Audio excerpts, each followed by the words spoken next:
அதுக்கு ஒரு அறிமுகம் வேணும். அந்த நம்ம திருவாசகத்துல திருச்சாளங்கிறது வந்து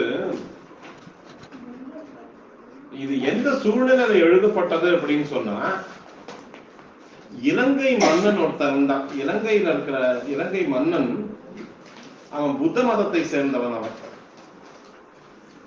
அவனோட பொண்ணு வந்து ஊமை. அவ வந்து அழைச்சுன்னு வர, அவன் இங்க வரான். இங்க வந்த உடனே இவ மாணிக்கவாசகனுடைய பெருமையை பத்தி சொல்லி, இவர் வந்து ஒரு சிவனரி செல்வர், இவர் உங்க பொண்ணை கூட இவர் குணமாக்கலாம்னு சொல்லி கூட்டின்னு வரான். இவர் வந்து தன்னுடைய சிவபக்தியினால அந்த பொண்ணை வந்து பேச வச்சுடுறார். ஊமையை பேச வைக்கிறார் மாணிக்கவாசகர். அந்த மன்னன், பௌத்த மன்னன் வந்து சிவனரிக்கு மாறிடுறான். அந்த சமயத்துல எழுதப்பட்ட பாட்டு தான் இந்த திருச்சாளர். அந்த சிவபக்தியை நாடுபவர்கள் எல்லாமே வந்து இந்த பேச்சு சரியில்லாம இருக்கிறவங்களுக்கு அவ வந்து மருந்து சஜஸ்ட் பண்ற மாதிரி இந்த திருச்சாளர் வந்து பாராயணம் பண்ணுங்கன்னு சொல்லி சொல்றான். ஏன்னா இது வந்து ஊமையை பேச வைத்த சமயத்துல எழுதப்பட்ட ஒரு பதிகம். இலங்கை மன்னன் வந்து கூட்டின்னு வந்த அந்த பொண்ணு ஊமை, அந்த ஊமையை பேச வைக்கிறார் மாணிக்கவாசகர். அந்த மாதிரி சமயத்துல எழுதப்பட்ட பதிகம் இதுதான். இந்த பதிகம் எழுதின சூழ்நிலை. இது பதிகம்னு சொல்ல முடியாது, செய்யுள்னு சொல்லலாம். பதிகம்னா 10 பாட்டு தான். இதுல 22 பாட்டு இருக்கு. நான் செலக்டிவா 10 மட்டும் தான் செலக்ட் பண்ணியிருக்கேன். திருச்சாளன் வந்து 22 பாட்டு இருக்கு இதே மாதிரியா. அடுத்தது சாடல்னா என்ன அப்படிங்கிறதையும் தெரிஞ்சுக்கோங்க. இந்த சிற்றிலக்கிய வகைன்னு தமிழ்ல வந்து அதுல பிள்ளைத்தமிழ்னு ஒரு வகை இருக்கு. பிள்ளைத்தமிழ் வந்து என்னன்னா, சின்ன குழந்தைகளுடைய விளையாட்டுகளை எல்லாம் வந்து வச்சு பாடுறது. அதுல 2 விதமான பிள்ளைத்தமிழ் இருக்கு. ஆண்பால் பிள்ளைத்தமிழ், பெண்பால் பிள்ளைத்தமிழ். மீனாட்சி அம்மை பிள்ளைத்தமிழ் இருக்கு. வழக்கமா பிள்ளைத்தமிழ் வந்து ஆண்டவனை அல்லது அம்பாளை அல்லது மன்னனை கூட வச்சுட்டு பிள்ளைத்தமிழ் எழுதணும்னா, இப்ப லேட்டஸ்ட் இதுல அரசியல் தலைவர்கள் பத்தின பிள்ளைத்தமிழ் கூட வந்துருக்குது. ஆனா அந்த காலத்துல எல்லாம் பாத்தீங்கன்னா பகவானை அல்லது அம்பாளை வச்சு தலைவியாக வச்சு அவ குழந்தையா இருந்த போது என்னென்ன விளையாட்டு விளையாடிப்பாங்கிறத கற்பனை பண்ணி எழுதக்கூடியது. ஆண்பால் பிள்ளை தமிழ்ல இருக்கிற பாடல்கள்லாம் வந்து பெண்பால் பிள்ளை தமிழ்ல இருக்காது. ஏன்னா ஆம்பளை பசங்க விளையாடுற விளையாட்டு இருக்கு, நிறைய பிள்ளை தமிழ் இருக்கு. அது நீங்க சொல்ற அந்த மீனாட்சி அம்மை பிள்ளை தமிழ் ரொம்ப ஃபேமஸ், ரொம்ப ஃபேமஸ். கல்கி அவர்கிட்ட குமரகுருபலத்தை கொடுக்கிற மாதிரி கதை அந்த பாண்டியராஜா. ஆமா, அப்புறம் வந்துட்டு இது பண்ணாரு அவரு மாலை வந்து அவரு பாண்டிய மன்னனோட அவையில வந்து நேர மன்னன் கிட்ட இதுல மடியில் உட்காந்துருவான்னு சொல்லிட்டு அந்த கதை. அது வந்து அந்த அவங்க டீச்சர் கேள அந்த மாதிரி ஆம்பளை பசங்க விளையாடுற விளையாட்டு வேற, பொம்னாட்டி குழந்தைகள் விளையாடுற விளையாட்டு வேற. அதனால ஆண்பால் பிள்ளை தமிழ் வேற, பெண்பால் பிள்ளை தமிழ் வேற. இந்த ஆண்பால் பிள்ளை தமிழ்ல பார்த்தா அந்த சிற்றில் சிதைப்பது இந்த மாதிரி எல்லாம் வரும். அவங்க வீடு கட்டினா எல்லாரும் வீடு கட்டி விளையாண்டுப்பா, அந்த பசங்க போய் இடிச்சு விட்டுருவாங்க. சிற்றில் சிதையாதே அப்படிங்கிற மாதிரியான இதெல்லாம் ஆண்பால் பிள்ளை தமிழ்ல வரும். இதே பெண்பால் பொம்னாட்டி குழந்தைகள் விளையாடுற விளையாட்டெல்லாம் தனியா பெண்பால் பிள்ளை தமிழ். அதுல முக்கியமான 2 சமாச்சாரம் வந்து இந்த அம்மானையும் சாழலும். அம்மானைங்கிறது வந்து உங்களுக்கு தெரியும், இந்த காலெல்லாம் தூக்கி போட்டு விளையாடுற விளையாட்டு. சாழலும் அதே மாதிரியான ஒரு பெண்கள் விளையாடக்கூடிய விளையாட்டு. அந்த அம்மானையினுடைய அமைப்பும் சாடனுடைய அமைப்பும் கிட்டத்தட்ட ஒரே மாதிரி இருக்கும். என்னன்னா 2 பேர் வந்து பேசுற மாதிரி இருக்கும். 2 தோழிகள், ஒருத்தி கேள்வி கேட்பா, ஒருத்தி பதில் சொல்றோம். ஆடிண்டே அவ கல்லாடிண்டே, இப்ப இந்த கல்லாடிண்டே பாடுற பாடல்கள்லாம் நம்ம கிட்டயே நிறைய பழக்கம். இந்த கல்லு வீசிட்டு பாட்டும் அதே சமயம் வரும், அதே சமயம் இந்த கல்லு அந்த ரிதமிக் சென்ஸ் மாறாமல் இந்த கல்லாடத்துக்கான பாட்டு. குச்சமாலட்சுமி ஞாபகம் இருக்கா? ஒரு பெரிய பாட்டு.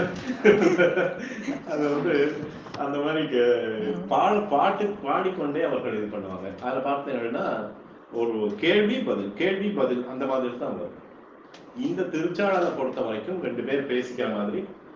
ஒருத்தி வந்து சிவபெருமான கிண்டல் பண்றான், சிவபெருமானுடைய தோற்றத்தை கிண்டல் பண்றான். இந்த மாதிரி இருக்கக்கூடிய ஒருத்தனை வந்து நீ எப்படி இறைவன் சொல்லலாம்னு அவ கேட்கிறான்.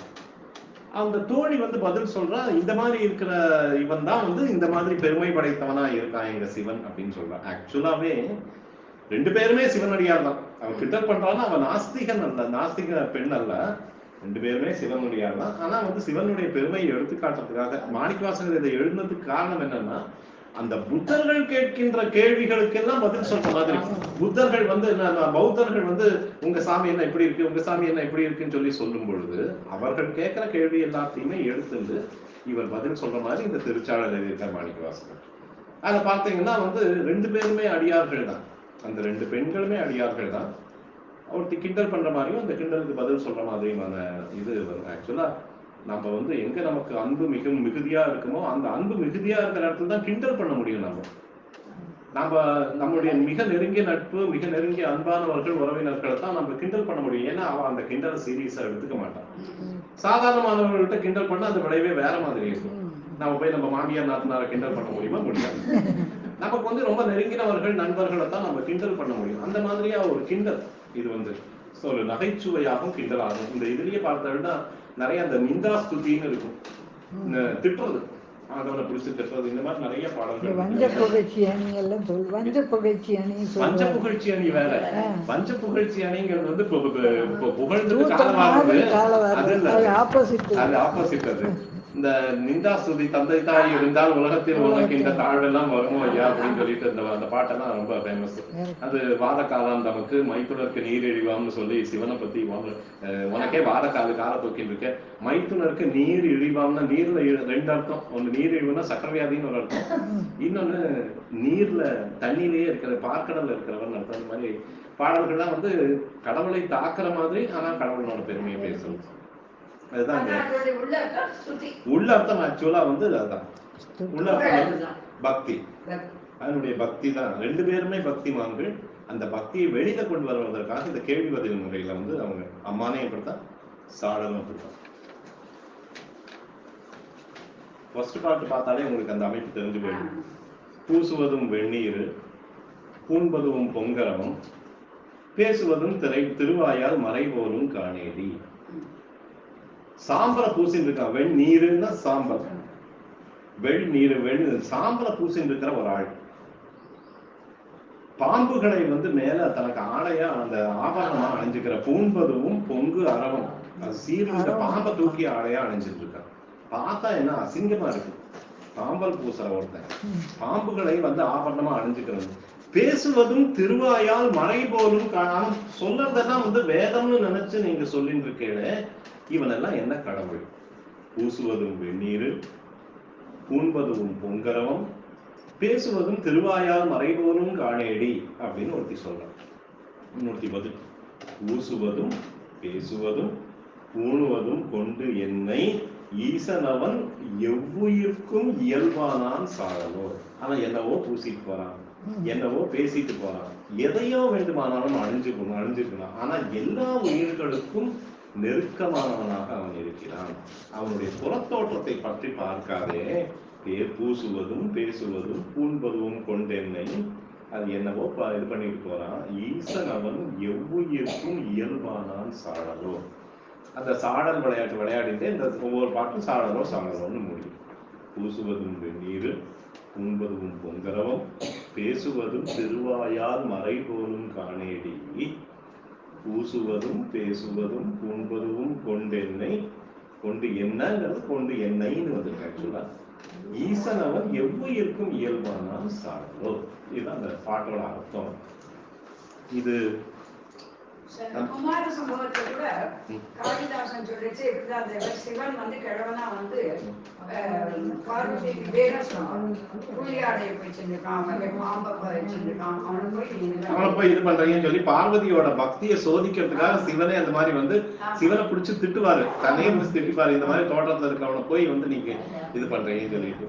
அதாமா இந்த மாதிரிதான் பெருமையை வெளிப்படுத்துவதற்கு அவனை பத்தி நெகட்டிவான விஷயங்களை சொல்ல, அந்த நெகட்டிவான விஷயங்களுக்கு பதில் சொல்ற மாதிரியான விஷயம். இதுதான் இதனுடைய திருச்சாளனுடைய இது. ஆக்சுவலா இந்த திருச்சாளனுக்கு வந்து ராகமும் தாளமும் போட்டது வந்து நான் மனசுல வச்சிருந்தது ஒரு கும்மி அடிக்கிறது இல்ல கோலாட்டம் அடிக்கிற மாதிரி ஆனந்த பைரவி ராகம். தாளத்தை பத்தி ஜாஸ்தி கவலைப்பட வேண்டாம், ஏகத்தாளம்னு போட்டுக்கோங்க. நான் பாடும்போது உங்களுக்கு தெரியும், நான் பாடத்துக்கு முன்னாடியே சொல்லியிருக்கேன், இந்த காணேடிங்கிற வார்த்தையை வந்து நம்ம 3 தடவை யூஸ் பண்ணணும். காணேடி அப்படிங்கிற வார்த்தை வருது இல்லையா, ஏகத்தாளம். சாடலோங்கிற வார்த்தையை 2 தடவை யூஸ் பண்ணணும். நான் பாடுறத கேட்டுக்கோங்க, உங்களுக்கே புரியும். சிம்பிள். இந்த 4 கவுண்ட் ஞாபகம் வச்சுங்க. 1 2 3 4 1 2 3 4 1 2 3 4 இந்த 4 கவுண்டா வரணும். பூசுவதும் வெந்நீர் பூம்பதுவும் பொங்கரவம் பேசுவதும் திருவாயால் மறை போலும் காணேடி காணேடி காணேடி. பூசுவதும் பேசுவதும் பூண்பதும் கொண்டென்னை ஈசனவன் எவ்வுயிர்க்கும் இயல்பானால் சாழலோ சாழலோ. இதுதான் இது வந்து